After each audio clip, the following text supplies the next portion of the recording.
Pero todos los temas responden con un amén. Gloria a Dios. Libro de los Hechos, capítulo 8. Vamos a leer en esta ocasión. Amén. Amén. Amén.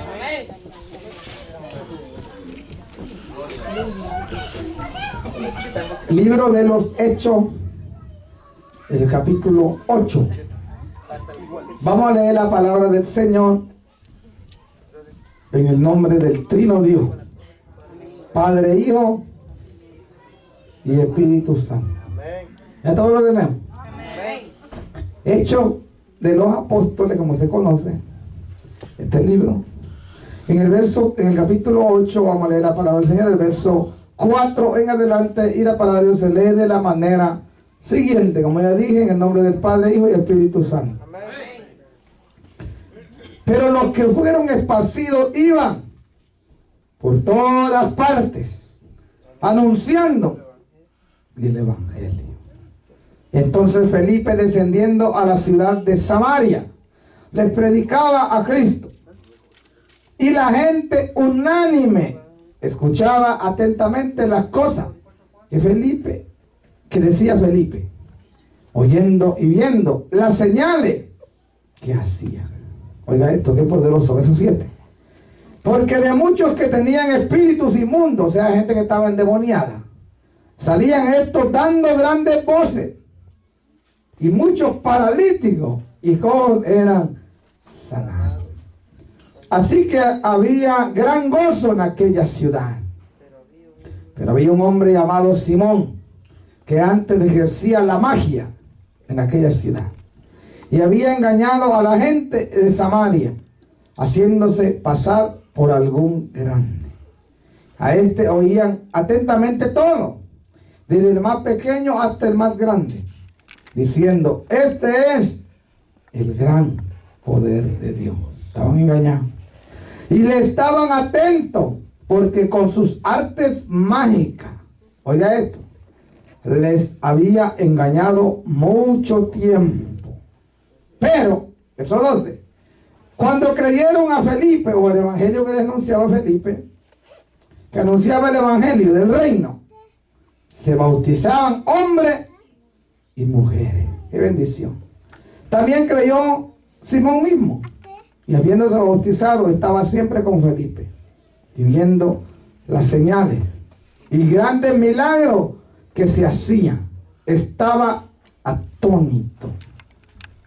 Cuando los apóstoles que estaban en Jerusalén oyeron que Samaria había recibido la palabra de Dios, enviaron allá a Pedro y a Juan, los cuales, habiendo venido, oraron por ellos para que recibiesen el Espíritu Santo, porque aún no había descendido sobre ninguno de ellos, sino que solamente habían sido bautizados en el nombre de Jesús. Entonces les imponían las manos y recibían el Espíritu Santo.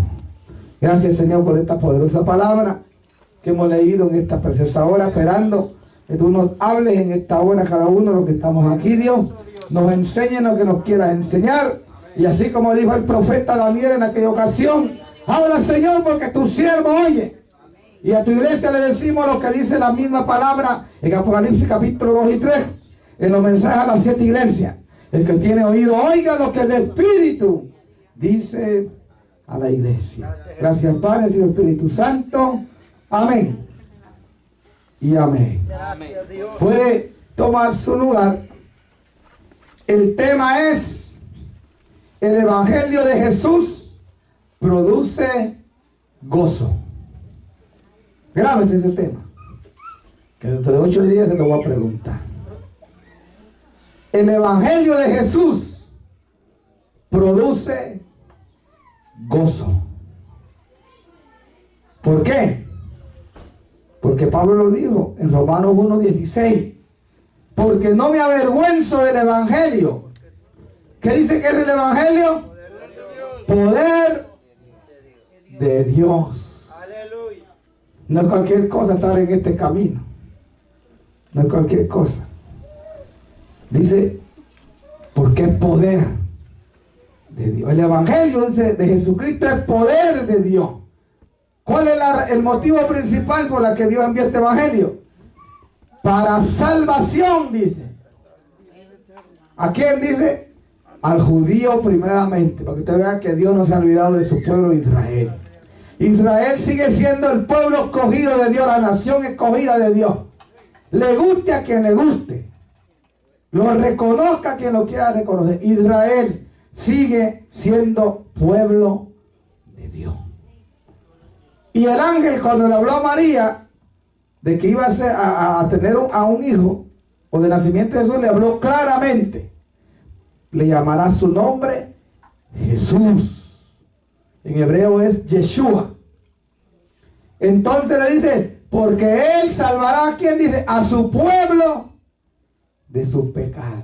No estaba hablando de la iglesia, estaba hablando del pueblo de Israel.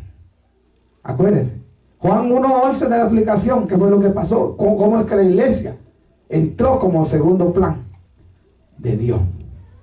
Juan dice, a lo suyo vino, pueblo de Israel, pero a lo suyo no le recibieron. Pero más a los que le recibieron, a los que creen en su nombre, Él les dio la potestad, la autoridad, el derecho de ser hijos de Dios. Así que ahí está claro, ¿verdad? Al haber Israel rechazado, se abrió la puerta a lo que se conoce a los gentiles, a los no judíos. Pero ahí Pablo dice, al judío primeramente, y después al gentil, al no judío. Toda persona que no lleva sangre israelita en su pena, también tiene la misma oportunidad de también ser parte del pueblo de Dios. Así que eso es lo que hace o lo que produce el Evangelio. Gozo. Por eso le hemos puesto este tema.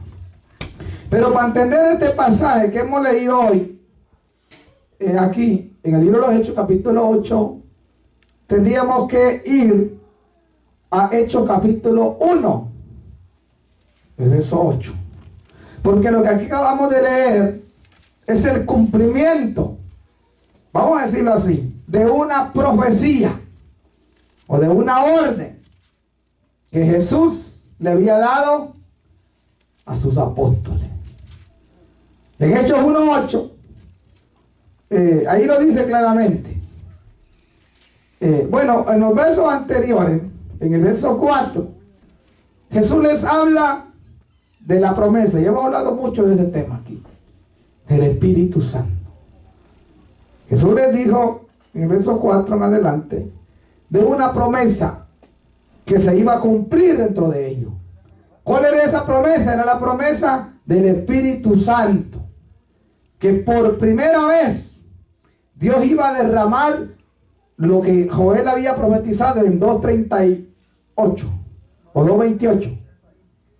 Ahí en su libro, por primera vez Dios iba a derramar de su Espíritu sobre toda persona. Ahí le dijo. Nunca antes había sucedido eso, que el Espíritu Santo descendiera o cayera o dejara sentirse o se manifestara dentro de un grupo de personas. Había venido en unos cuantos en el Antiguo Testamento, especialmente los reyes, los profetas, los sacerdotes, y unos cuantos que Dios llamaba con ministerio o llamados especiales. Pero ya en el Nuevo Testamento Jesús promete que Él iba a dar esa bendición, de iba a manifestar su espíritu o a derramarlo ya sobre un grupo de personas. Y ya independientemente que esta persona tuviera un ministerio o no, o un llamado específico o especial de ver a Dios, iba a también ser parte de esa bendición. Y de eso le habló en el verso 4, 1:4. Pero cuando llegamos al verso 8, ahí es donde está lo que ellos iban a hacer o ellos iban a cumplir cuando recibieran ese poder. Hace falta todavía ese poder en la iglesia en este tiempo. Sí lo hay, porque está ahí, pero hay que avivarlo. Y a los que no lo tienen o les falta todavía, tienen que buscarlo, tenemos que buscarlo. Porque para esto no hay límite. ¿Sí? Porque por ahí los apóstoles de la prosperidad se inventaron que hay 3 unciones. ¿Sí? Yo escuché uno de esos grandotes, falso ministro de la prosperidad de Colombia, hablando un día que de 3 unciones, que la unción de Elías, que la unción de Moisés, que la unción y un montón de unciones ahí. Y dije yo, bueno, entonces estos tienen diferentes Espíritu Santo. Porque Pablo dice que el que imparte todos esos dones es el Espíritu Santo, pero ¿qué? O sea, que Él imparte diferentes dones a cada persona, pero que el Espíritu, ¿qué? Es el mismo. Entonces yo no sé de dónde sacaron esto, que hay 3, 4, 5 unciones, yo no sé. Pero en fin, ellos lo hacen para impresionar a la gente, para engañar a la gente. Pero lo que sí yo sé es que la palabra a mí me dice de un poder sobrenatural que se recibe mediante el bautismo en el Espíritu Santo. Y cada uno va a administrar, por decirlo así, ese poder en diferente don o a través de diferentes dones.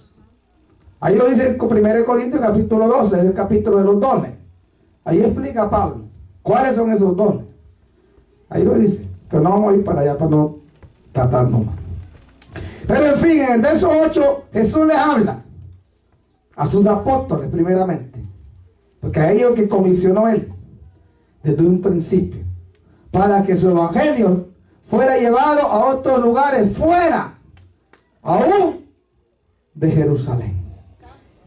En Mateo capítulo 28 se conoce como la gran comisión. En el capítulo 28, el verso 19, Jesús les da una orden y les dice: id y haced discípulos. ¿A dónde? ¿Solo a Jerusalén? ¿Solo en Israel? Dice: a todas las naciones. Y la orden es: bautizándolo en el nombre del Padre, del Hijo y del Espíritu Santo. Lo siguiente que tenían que hacer era enseñándole todo lo que yo también os he enseñado. Y la promesa última es, y dice: y he aquí yo estoy con vosotros todos los días hasta el fin del mundo. ¿Cuántos lo creen? Que Jesús todavía está con nosotros. Si no estuviera con nosotros, ya no estuviéramos aquí. Con todo lo que hemos pasado algunos aquí, con todo lo que está pasando en el mundo, ya no estuviéramos, ya no hubiéramos muerto. Pero Dios nos tiene con vida. ¿Por qué? Porque Él prometió y dijo: he aquí yo estoy con vosotros todos los días hasta el fin del mundo. ¿Cuántos lo creen? Yo lo creo, y no estuviera aquí predicando.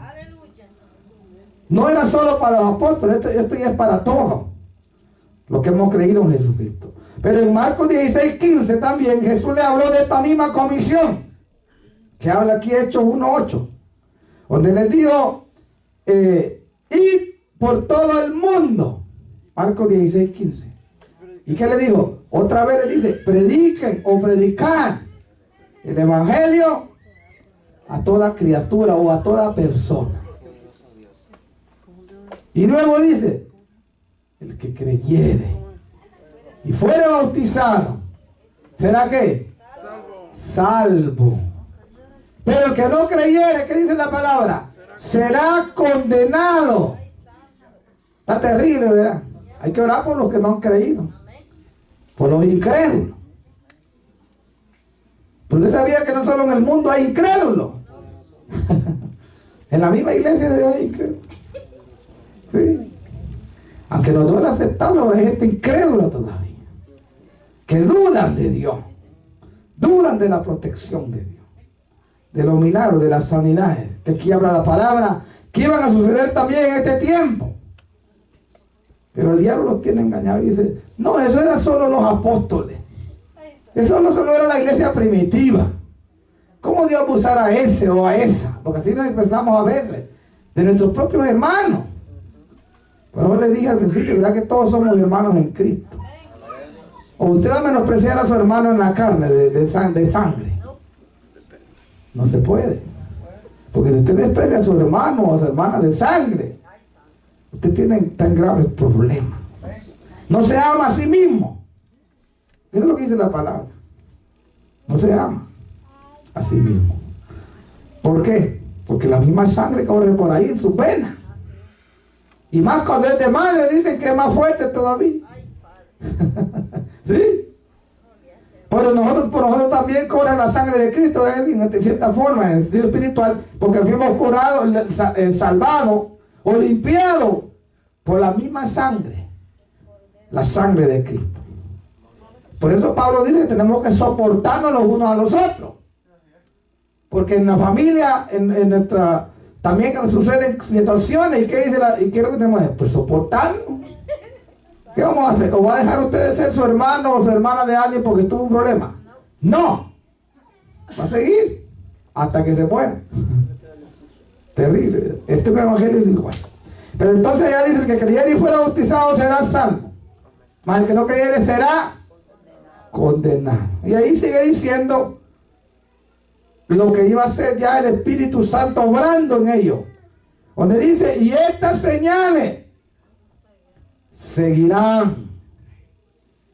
Hay una coma ahí. A los que creen. ¿Creen en quién? En Jesús, en su nombre. Creen en el poder libertador, en el poder sanador, salvador de Dios. O sea, que de verdad que el evangelio no es para incrédulos. Entonces esto no es para gente incrédula, que están aún dentro de las mismas paredes del templo y todavía están dudando de lo que Dios hace, de lo que Dios puede hacer. Hay muchos Tomases todavía y Tomasas. ¿Sí? Señor, hasta que no meta mi dedo ahí, en esas heridas, en tu costado, yo no voy a creer que tú eres Jesús. Mire qué terrible, ¿verdad? Terrible. Imagínense si nosotros no hubiéramos creído sin tener evidencia física de Jesús, ¿cómo hubiéramos sido salvos? Aquel dijo: no, aquí yo tengo que meter mi dedo ahí, si no, no voy a creer que tú eres. Terrible, ¿verdad? Hay muchos incrédulos todavía. Tengan cuidado. Pero entonces ahí dice: estas señales serán a los que creen en mi nombre. ¿Qué dice? Echarán fuera demonios. Te lo voy a buscar porque no me acuerdo todo, porque estoy diciendo de memoria. Pero mire, ya los años pesan. Como dijo Ale, los años no pasan por gusto. Igual que las computadoras, los teléfonos, todos, y tienen una memoria que entre más usted almacena cosas, se va desgastando, se va llenando. Y mire, tanto hemos usado la mente nosotros, ¿verdad? Bueno, algunos la tienen de ahí que no la han usado mucho. Está medio usada. Ay, santo. Dice el verso 17: y estas señales seguirán. Marcos 16, 17. A los que creen en mi nombre echarán fuera, ¿qué? Demonios. ¿Cuándo se atreven a echar fuera demonios aquí? Aquí hay dos cosas que tenemos que hacer: enfrentarlo al endemoniado o salir corriendo. ¿Qué prefiere usted? ¿O dejarse que le den una paliza como aquellos del libro de los Hechos, capítulo 19? Que le dijeron: en el nombre del que predica Pablo, te conjuramos, te ordenamos que te vayas fuera, demonio. Léalo ahí en su casa, Hechos capítulo 19. Y los demonios le responden y dice que aún violentamente. A Jesús conocemos. No, perdón, a Pablo conocemos. Y a Jesús el que predica Pablo. O algo así, usted léalo ahí en su casa. Pero eso es lo que dice. Pero ¿y ustedes quiénes son? No lo conocían. Aparentemente, pero sí, los demonios saben quiénes somos nosotros. Y cómo andamos delante de Dios. Y qué cosas hacemos a escondida. Fuera de la vista de los demás humanos. Porque hay un ojo del que no nos podemos esconder. Los ojos de Jehová, que dice, atalayan toda la tierra. Y David lo sabía muy bien. En el Salmo 139 dice: ¿a dónde huiré de tu espíritu? ¿A dónde huiré de tu presencia? Ahí está. Si me fuere a lo profundo del mar, ahí está. Terrible, ¿verdad? Mire, nosotros estamos fritos, como decimos alguna vez. Si no andamos bien delante de Dios, mire. O si no reconocemos a veces cuando debemos fallarnos. Porque la Biblia es clara, y nosotros fallamos, dice abogado, tenemos con el Padre Jesucristo el justo. Él nos perdona. Él no nos condena así de primas a primeras, como dicen algunos. No, Él nos da la oportunidad de arrepentimiento, de arrepentirnos. Por eso la mujer adúltera en Juan capítulo 8 le dijo: ¿dónde están los que te condenaban? Y la mujer voltea a ver para los lados y no encuentra ni uno ahí, ni los famosos fariseos, que eran los más santos supuestamente. No sé por qué, porque Jesús les dijo: el que esté libre de pecado, lance la primera piedra. Y ni los fariseos estaban ahí, ni el sumo sacerdote Caifás o Anás, porque esos dos estuvieron en el ministerio de Jesús durante los 33 años y medio que Jesús estuvo en la tierra. Esos fueron los dos sumos sacerdotes en turno. Bueno, Anás era el suegro de Caifás. Entonces la mujer voltea a ver y dice: no hay nadie, Señor. Jesús le dice: pues ni yo te condeno, pero una condición sí le da: vete y no peque más. Así es esto. Podemos fallarle a Dios una vez, pero no 50 veces. Es lo mismo. Gloria a Dios. Pero para ir avanzando aquí, porque no hemos llegado al libro de los Hechos todos. En el verso 18 dice, el verso 17: echarán fuera demonios, dice, hablarán nuevas lenguas. Ahí está hablando de lo que iba a ser el bautismo en el Espíritu Santo. De Hechos capítulo 2. Tomarán, que dice, en sus manos serpiente. ¿Cuánto tomaría una serpiente en sus manos aquí?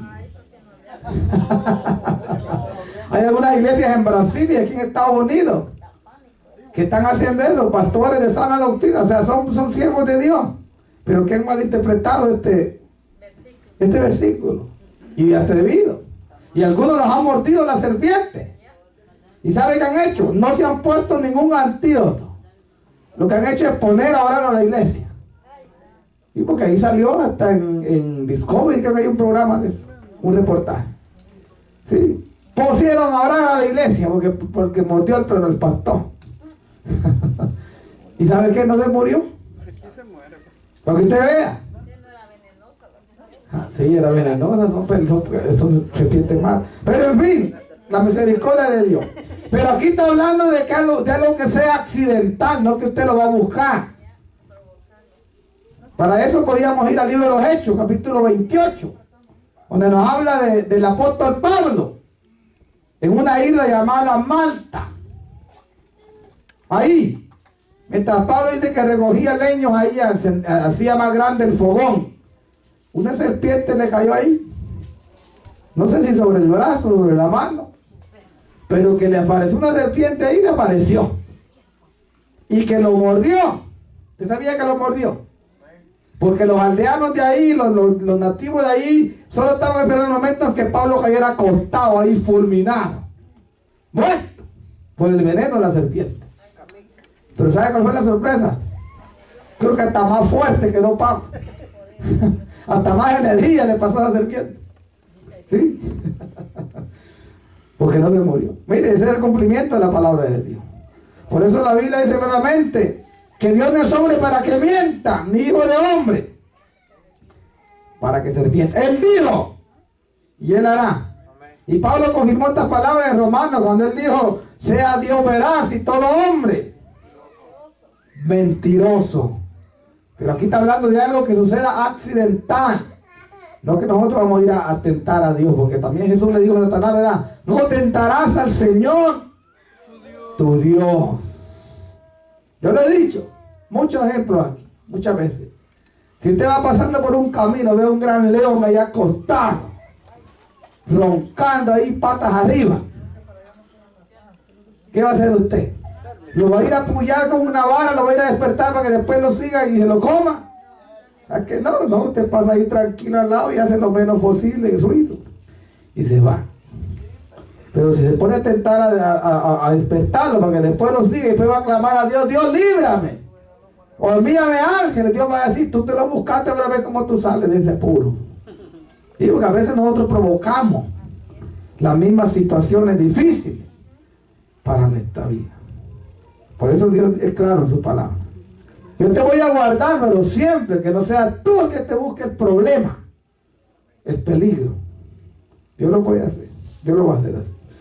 Vamos terminando verso 18, terminando aquí en Marco. Tomarán en su mano serpientes y beberán cosas mortíferas y no les hará daño. Sobre los enfermos, ¿qué quería llegar? ¿Qué dice? Pondrán sus manos y sanarán. ¿Cuántos lo creen? Pues entonces Jesús les habló de todo eso a los apóstoles. Y ellos, pues posteriormente se lo iban a enseñar o a transmitir ese mensaje a los demás discípulos, los demás seguidores, los demás que se iban a convertir. Pero ellos eran los que tenían que comenzar haciendo estas cosas. Verso 8, ahora sí, Hechos 1:8. Esa era la introducción de este verso. Pero recibiréis poder cuando haya venido sobre vosotros el Espíritu Santo. Estaba hablando del día de Pentecostés. Estaba hablando del bautismo que se recibe o se conoce como el Espíritu Santo o el Espíritu Santo, a través del cual Dios otorga o Dios deposita un poder sobrenatural en la persona. Le otorga facultades. Y una de las cosas más increíbles o sobrenaturales es que una persona hable en otros idiomas sin haberlos estudiado, sin haberlos aprendido. Porque eso es lo que son las lenguas. Idiomas de otros países. Usted no sabe qué lengua Dios le ha dado a los que hablan en lengua. Y puede estar hablando hasta hebreo. ¿No se sabe? Porque a veces porque uno mismo no sabe en realidad lo que habla. O sea, qué idioma es. Yo honestamente no sé. Puede hablar hasta griego. Puede hablar hasta chino ahí a través del Espíritu Santo. Porque es el Espíritu Santo el que otorga eso. Una vez escuché el testimonio de una misionera que fue a predicar a China. Allá la mandaron de misionera, como no la mataron los chinos allá. Pero fue. Y por medio del Espíritu, oiga bien, ella le pudo hablar en chino a aquella gente sin saber chino. Sin haber estudiado chino, el idioma chino. Mira lo que hace el Espíritu Santo. Aleluya. Ahora usted le va a pedir que que el Espíritu Santo le enseñe inglés, ¿verdad? A hablar en inglés. ¡Ay, santo! Para no estudiar el inglés y aprenderlo, ¿verdad? Pero eso es la promesa del Espíritu Santo. Así que dice, y aquí donde viene la orden, y me seréis testigo. Otra palabra, con esa llenura de ese Espíritu Santo, con ese poder sobrenatural que ustedes van a recibir, van a poder ser testigos oculares de lo que yo voy a hacer a través de mi Espíritu derramado en ustedes. Pero la orden era, iban a comenzar en Jerusalén, pero que no tenían que quedarse solo en Jerusalén. Pero hubo un momento donde la iglesia, dicen los estudiosos, los historiadores, como que se les olvidó eso. El pasaje que habla aquí. Porque acuérdense, en ese tiempo todavía el Nuevo Testamento no había sido completado. Ya se habían escrito algunas cartas, tal vez, algunos libros, pero no había sido completado. Acuérdense que el Evangelio, el Nuevo Testamento se completó a finales del primer siglo, con el último libro que estamos estudiando los martes, que se llama Apocalipsis. Ese fue el último libro en escribirse.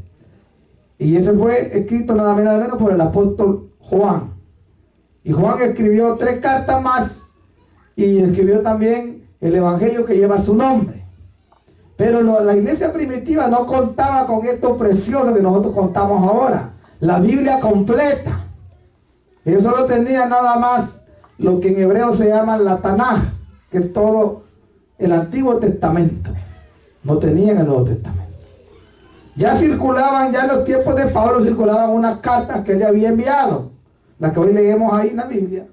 Pero todavía ellos no tenían así completa la palabra como lo tenemos ahora. Y a lo mejor por no tener la palabra escrita quizás se les había olvidado lo que dice el verso 8. Que la orden de Jesús era: van a comenzar con estos milagros, van a comenzar con estas sanidades, van a comenzar con estas liberaciones en Jerusalén, pero van a tener que extenderse, tienen que expandirse. El evangelio va a fortalecerse aquí, va a crecer aquí la iglesia, pero tiene que irse a otros lugares donde es necesario que la palabra también llegue. Pero ¿qué pasó? Hubo un momento donde la iglesia de Jerusalén se acomodó. Y como es que se les olvidó de la orden de Jesús. A tal grado que, como lo dije el martes, se cree que la iglesia en Jerusalén, la madre iglesia, la central, como podríamos decir, llegó a congregar por lo mínimo unos 20,000 personas. Que ahí se congregaban al principio. Imagínense, 20,000 personas solo en Jerusalén. Y entonces, ¿y quiénes eran los pastores ahí? Los apóstoles. Ellos eran los líderes ahí, los que predicaban la palabra, los que enseñaban al pueblo. Pero entonces ellos como que dijeron: nos vamos a quedar aquí solos en Jerusalén, vamos a reunir más gente y más gente y más gente y aquí. Pero la orden de Dios no era ese. Verá que eso sucedió también en este tiempo, en este último siglo, o desde el siglo pasado comenzó eso, con las famosas mega iglesias. ¿Verdad que sí? Lo bueno es que ahora las mega iglesias, especialmente de los apóstatas, se les acabó la fiesta. En parte estoy de acuerdo con la pandemia, con esas falsas iglesias que congregaban miles de personas, pero no les predicaban el verdadero evangelio de Jesucristo. Así pasó en la iglesia, llegaron a reunir nada más, a quedar 4 paredes, por decirlo así, no 4 paredes, porque no era así directamente en un templo, pero era al aire libre. Pero que no querían salir de Jerusalén. Así hicieron muchas iglesias del siglo XX para acá, hacer templos más grandes y más grandes, entre más gente llegaba a ensancharlo más y más y más. Y eso no es la orden de Dios. Hay cierta cantidad de personas que pueden congregarse juntas, pero no van a meter 100,000 personas en un templo, ¿verdad? Porque te va a parecer un estadio. Hasta estadio usaban algunos de estos falsos ministros, porque era tanta la gente que los seguía. Pero eso no es la voluntad de Dios, eso no es el plan de Dios. El plan de Dios es que el evangelio tiene que correr para otros lugares, tiene que expandirse. Y esto lo habían olvidado, por eso que se habían quedado ahí en Jerusalén. Y la orden era: seréis testigos en Jerusalén, pero dice, y luego en toda Judea, en Samaria, ¿y hasta dónde? Hasta lo último de la tierra. Esa era la orden de Jesús. Yo los voy a usar, yo los voy a respaldar, yo voy a hacer que miles de personas se conviertan, que sean sanadas, libertadas. Pero eso no lo va a dejar aquí toda la vida. Tienen que salir. Pero la iglesia estaba acomodada ahí. Pero mire, algo hizo Dios para que esa iglesia cumpliera la orden que le había dado. ¿Y dónde lo dice? Lo vemos a través de la muerte de uno de los primeros 7 diáconos. El primer mártir de la iglesia cristiana. Se llamó Esteban. Dios en su misericordia, Él obró para que su palabra se cumpliera y llegara aún hasta nosotros.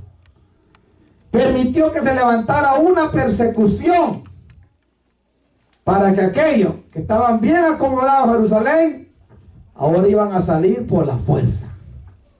Verá que esto es una lección para nosotros. Es mejor que seamos obedientes con lo que Dios nos está llamando o nos está mandando a hacer. Porque si no lo hacemos a la buena, lo vamos a tener que hacer a la mala. Dios por un lado es bueno, pero por otro también es duro. ¿Usted sabía eso?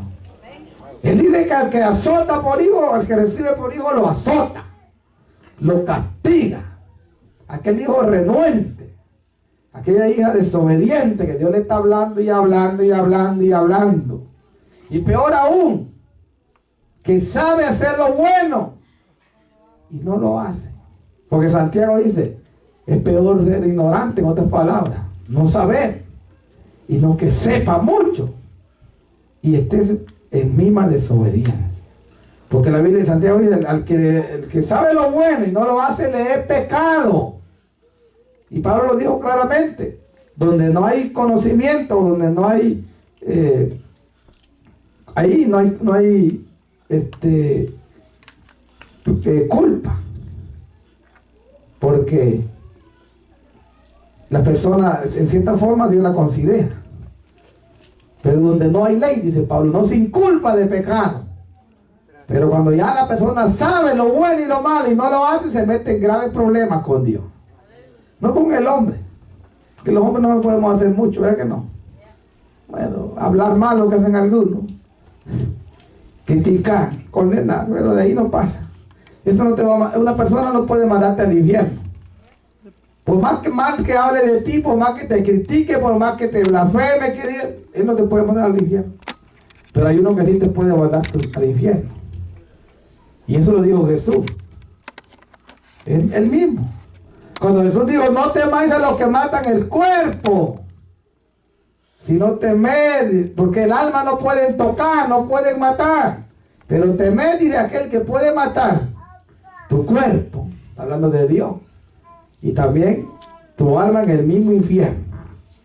¿Sí? Porque te crees que Dios todo es amor y amor y amor. No, Dios es amor, dice Hebreo, pero también es fuego consumidor. Y Dios es un Dios, mire, rígido.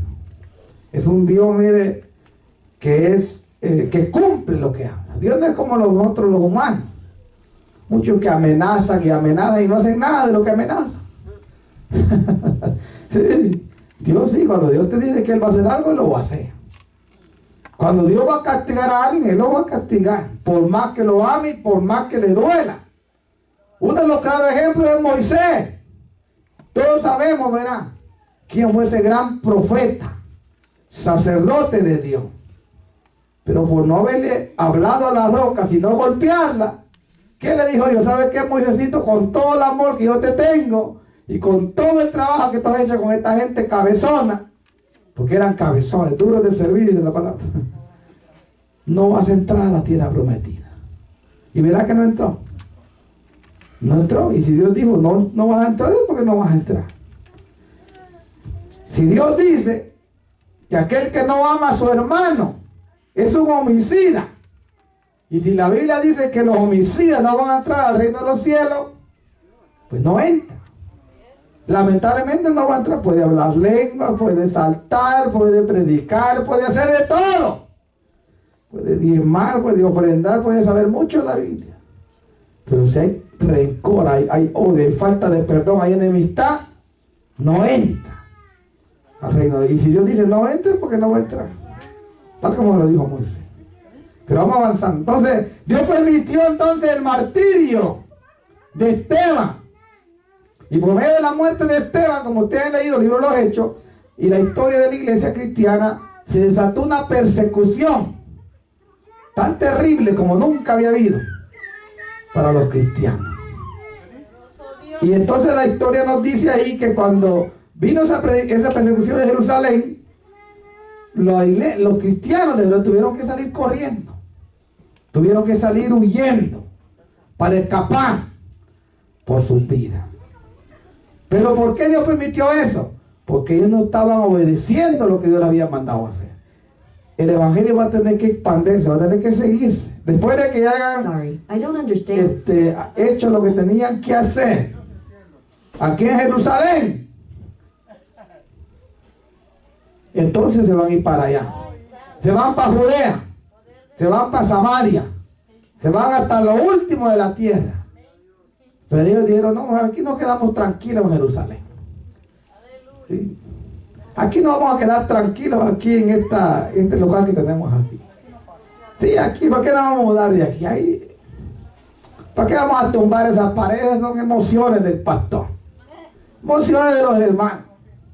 Aquí estamos bien tranquilos, acomodados. Así estaban ellos. La orden de Dios era: crezcan, expándanse, váyanse allá donde yo lo estoy mandando así, porque hay otra gente allá que necesita también ver esos milagros, recibir el evangelio. Y ellos estaban.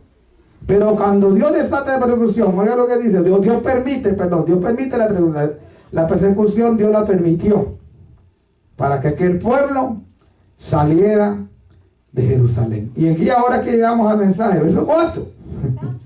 Y mientras ellos iban huyendo de la persecución que encabezaba un hombre que después, lo vamos a ver más adelante, llegó a ser uno de los grandes apóstoles de Jesucristo, llamado el apóstol Pablo.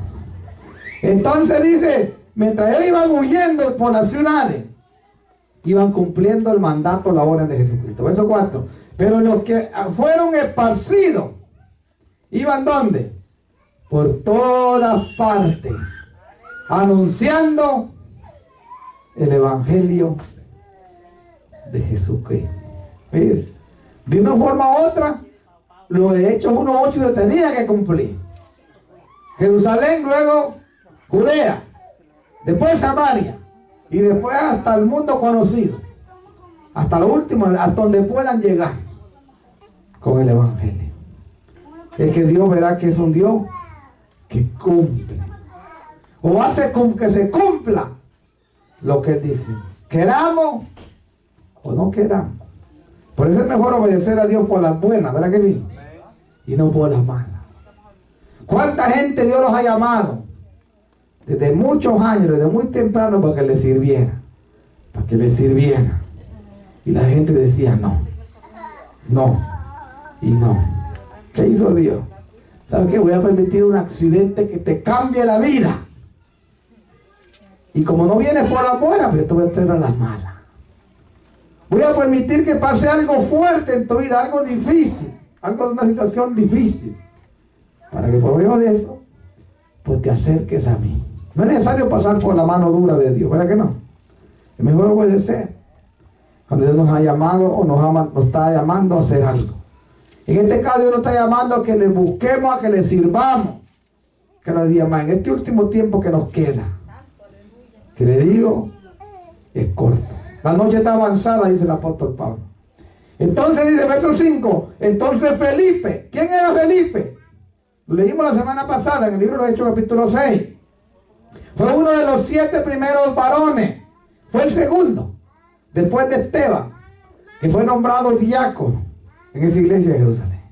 Para que usted vea de que lo que dicen algunas personas es una vil excusa, o una gran excusa. Es que Dios a mí no me puede usar. Es que Dios solo usaba a los apóstoles. Dios solo puede usar a ciertas personas, o Dios solo usó a ciertas personas, a mí no. ¿Y quién era Felipe? ¿Verdad que Felipe no era un apóstol? ¿O cuántos hombres más Dios levantó después, aparte de los apóstoles? ¿Por qué? Porque lo que hace falta únicamente es tener ese poder que Jesús dijo, ese poder del Espíritu Santo. No necesitas el título de apóstol para Dios usarte para sanar a otro, para libertar a otro. Porque es lo que la gente piensa, que tiene que tener un título. No, el título no salva a nadie. No es el título el que hace el milagro, la sanidad. Es el Espíritu Santo. Por eso el coro decía, tú lo tienes, yo lo tengo. El Espíritu del Nazareno. Pero con gente incrédula, que no cree ni en el mismo poder de Dios, están en la misma casa de Dios, ¿qué Dios va a hacer? Dios no va a hacer nada. O viviendo una vida desordenada, te digo, ¿qué respaldo vamos a tener de Dios? Ninguno. Ese es el problema. Dios nos ayude. Vamos avanzando entonces. Dice, y Felipe, que fue uno de los diáconos, el segundo diácono, dice, descendiendo a la ciudad de Samaria, les predicaba a Cristo. Mire, y predicar ahí en esa ciudad no crea que estaba fácil, puesto que Felipe era un judío. Y usted sabe por la historia bíblica que los judíos y los samaritanos no se querían, no se llevaban. Como dicen en algunos países, se caían gordos, no se querían, no se toleraban. Acuérdense cuando Jesús está hablando con la mujer samaritana, la mujer le dice: ¿cómo tú siendo judío me pides agua a mí? Si los judíos samaritanos, le dice la mujer, no nos llevamos, no nos queremos. Como dicen algunos, no nos soportamos ni vernos en pintura. ¿Y cuál era la razón? Que los samaritanos eran judíos pero mezclados con otras razas. En cambio los judíos permanecían su misma gente, su misma raza.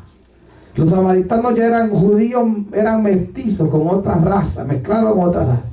Y esa es la razón por que los verdaderos judíos los odiaban, porque ya no los consideraban sus hermanos.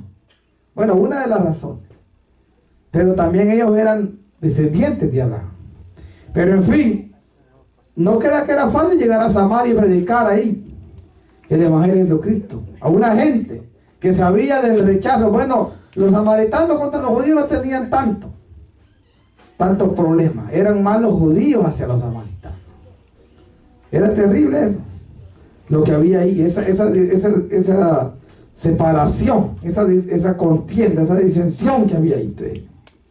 Pero cuando Dios va a cumplir su propósito, mira, Dios lo va a cumplir aunque el mismo diablo se levante y esté de acuerdo o no esté de acuerdo la gente, Dios lo va a hacer. Y eso es lo que pasó. Felipe llega a Samaria y empieza a predicarle el evangelio de Jesucristo. Y había sed de Dios.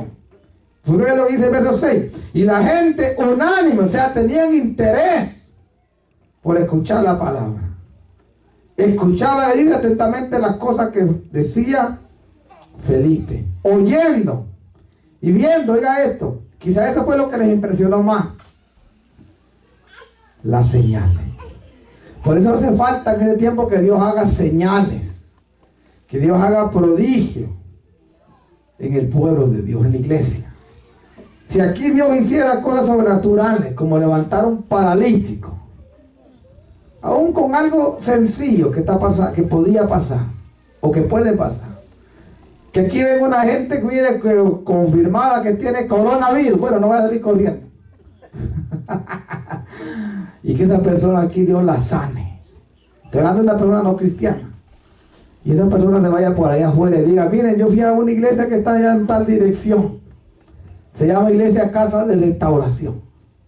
Miren, los diáconos y el pastor van a tener que quedarse aquí, porque los miembros no se van a querer quedarse aquí. Si esa gente se viniera para acá, los enfermos, los contagiados, y digan: aquí nos dijeron que se sanó uno y yo creemos que aquí también Dios nos puede sanar. Mire, y que empecemos a meterle mano ahí. En el nombre de Jesús. Demonio coronavirus, te va afuera. Y que esa gente se sane. Se convierte. ¿Usted cree que en este lugar quedaría sin costo? Quedaría grande para la gente que podría venir a los caminos. Mire, eso es lo que estaba pasando allá. Pero si les menciono coronavirus, se van a asustar. Digamos a alguien que venga ahí en silla de ruedas. O estamos pidiendo mucho. Cualquier enfermedad que tenga una persona, pero que Dios la sane. Estando aquí en la casa de Dios, mire, eso traería que más personas se interesen por el evangelio de Jesucristo. Por eso que Dios permite los milagros, las sanidades, para que aquel que no cree por la palabra, pues crea por la señal.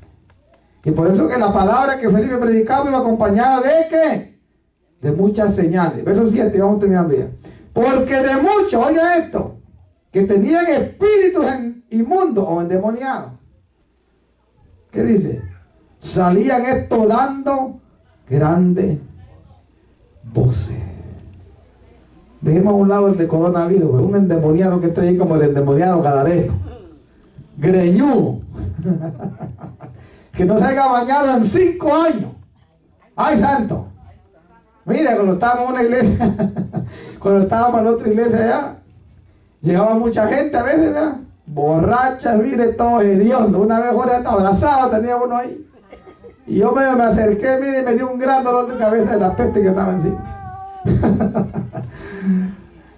Imagínense un endemoniado ahí, greñudo, que tenga quitado el pelo en 10 años. ¡Ay, santo! Y con unos 2000 demonios adentro, como el endemoniado adentro. Y que esa persona quede libre ahí. Porque esos que andan allá afuera, que son hombres, así que están. Un hombre. Y ese hombre, mire, se ha libertado por el poder del Espíritu Santo y se va al montón de amigos que tiene allá y dice, yo fui a la iglesia Casa de Restauración. Y ahí Dios me libertó, ahí Dios me sanó, ahí Dios me curó. Vamos para allá. Eso es lo que por eso Dios permite, lo mismo. Pero si le sigo diciendo, se va a asustar y van a salir corriendo. Así que mejor vamos ahí. Pero ¿qué más dice? Y muchos paralíticos y cojos eran sanados. Y aquí vamos a terminar. Y el verso 8, porque ese era el tema. Así que había, dice, gran gozo en aquella ciudad. ¿Usted cree que poco de lo que estaba pasando ahí? No, era algo poderoso, era algo sobrenatural que aquellos no habían visto. Nunca antes. Porque ese sinvergüenza que andaba ahí, hijo del diablo llamado Simón, no hacía lo mismo. Que hacía, sí, lo había engañado en cierta forma, pero el diablo, por más que quiera imitar a Dios, nunca va a ser igual a lo que Dios hace.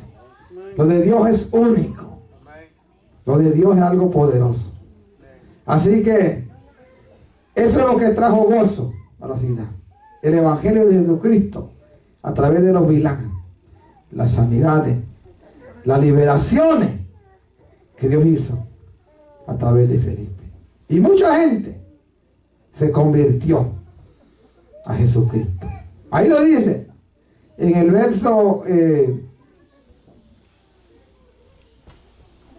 vamos a terminar con esto. En el verso 25 del capítulo 8, mira cuánta gente se convirtió a Jesucristo. Dice, y ellos, habiendo testificado y hablado la palabra de Dios, hablando de los apóstoles, se volvieron de Pedro y Juan a Jerusalén. ¿Y qué dice? Y en muchas poblaciones de los samaritanos anunciaron el Evangelio.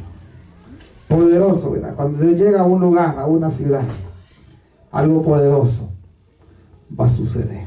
Amén.